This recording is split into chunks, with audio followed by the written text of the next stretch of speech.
100% call out either every single day. I don't know how bad it is now.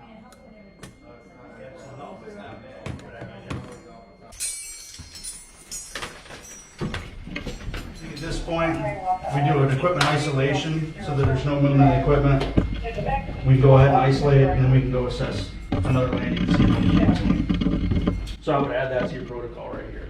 Okay. Just a thought, take it or leave it, but I think it puts you safer and the victim safer in the long run. But if they weren't in distress, we could just go in and release the hydraulic and. We want to try that now? We can do that now. Yeah.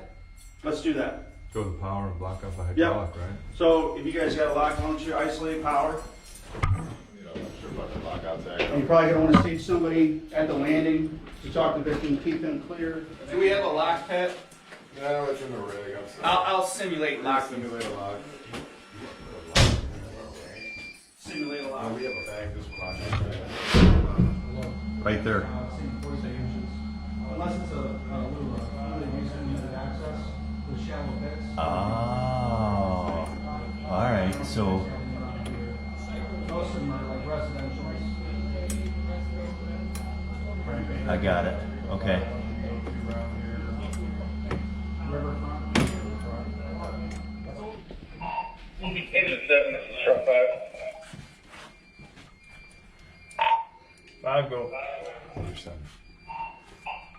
You ready for me to lower the car? That's affirmative.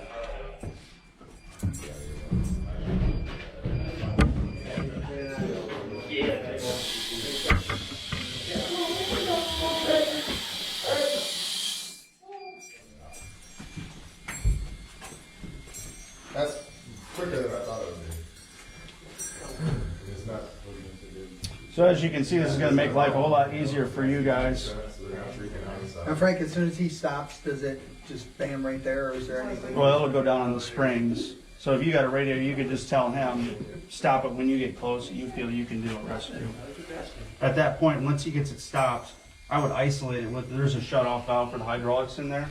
Okay. And I would go ahead and isolate it there too. That means there's no possibility of that thing going anywhere after he's done moving it. Did everyone see where that isolation valve is? It's a pretty big ball valve. It's a ball valve coming off the side. You will radio him to stop when he gets there.